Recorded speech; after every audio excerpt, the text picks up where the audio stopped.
ఇక్కడ మనము గ్యాలియం నైట్రైడ్తో తయారు చేసేటువంటి సెమీ కండక్టర్ గురించి మాట్లాడుకుంటాం. జనరల్గా మనం సెమీ కండక్టర్స్ తీసుకుంటే జనరల్గా ఎక్కువ సిలికాన్ సంబంధించి సెమీ కండక్టర్స్ ఉంటారు.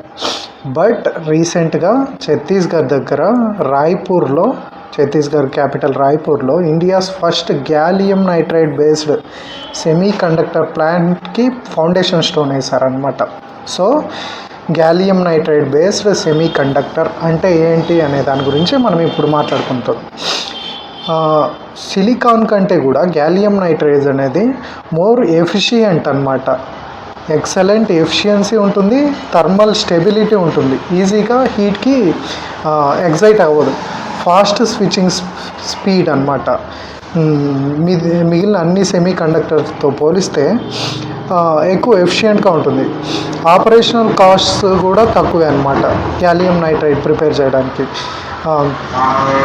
ఇప్పుడు మనం ఇక్కడ చూస్తే గ్యాలియం నైట్రైడ్ అనే కాంపౌండ్, గ్యాలియము తర్వాత నైట్రోజన్ రెండు కాంపౌండ్స్ యొక్క మిక్స్చర్. ఈ రెండు కాంపౌండ్ మిక్స్ అవ్వడం వల్ల దీని యొక్క బ్యాండ్ గ్యాప్ అనేది, బ్యాండ్ గ్యాప్ అంటే ఏంట్లేదు, జనరల్గా మనం 10th లేదా ఇంటర్ ఆ మధ్యలో కెమిస్ట్రీలో చూసినప్పుడు ఇలా ఎలక్ట్రాన్స్ తిరగడానికి కొన్ని ఆర్బిటాల్స్ ఇలా ఉంటాయి కదా. ఇక్కడ ఒక ఎలక్ట్రాన్ ఉంటే, ఇక్కడ ఒక ఎలక్ట్రాన్ ఉంటే ఇక్కడ ఇంకో ఎలక్ట్రాన్ ఉంటుంది, ఇక్కడ ఇంకో ఎలక్ట్రాన్ ఉంటుంది, ఇలాగనమాట. జనరల్గా గ్రౌండ్ స్టేట్లో ఉన్న ఎలక్ట్రాన్ ఎగ్జైటెడ్ స్టేట్లోకి రీచ్ అవ్వడానికి సో మెనీ ఆర్బిట్స్ ఉంటాయన్నమాట. ఇలాగా ఈ ఎక్కువ గ్యాప్ ఉన్న గ్యాప్ని బ్యాండ్ గ్యాప్ అంటారు.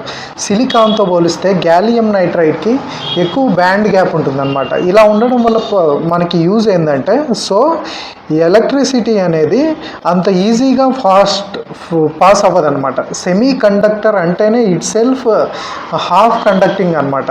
ఇప్పుడు ఎలక్ట్రిసిటీ కంటిన్యూస్గా పాస్ అవుతా అంటే బ్యాటరీ అనేది వెళ్ళిపోద్ది. సో మనకి కొంచెం స్టేట్లో పాస్ అవ్వాలా, కొంచెం స్టేట్లో ఆఫ్ అయిపోవాలా, అలాగా that is called semiconductor అనమాట. So more efficient and more stable gallium nitride అనేది. సో ఇలాగా ఈ గ్యాలియం నైట్రైడ్ అనే సంబంధించి ఒక సెమీ కండక్టర్ని రాయ్పూర్ దగ్గర ఫస్ట్ ఫౌండేషన్ స్టోన్ వేశారు. దీనికి సంబంధించి మనము గ్యాలియం నైట్రైడ్ గురించి మాట్లాడుకుంటున్నాము. దీంతోపాటు గ్యాలియం నైట్రైడ్ అనేది నెక్స్ట్ జనరేషన్ పవర్ టెక్నాలజీని క్రియేట్ చేయడంలో ఒక క్రిటికల్గా ప్లే చేస్తుంది అనమాట. ఒక క్రిటికల్ టైప్ ఆఫ్ థింగ్ అని చెప్పచ్చు మనం. That's why to have going towards this gallium nitride. 5G 6G నెట్వర్క్స్కి ఇది మోర్ ఎఫిషియెంట్గా పనిచేస్తుంది. For example you will silicon use చేసాం అనుకో, మేబీ సమ్ స్టెబిలిటీ ఇష్యూ వల్ల బ్యాటరీ పేలిపోవడము ఇలాంటి ఛాన్సెస్ ఉండొచ్చు. But you take the gallium nitride, it is more stable compared to other semiconductors అనమాట. That's why it was in use. That's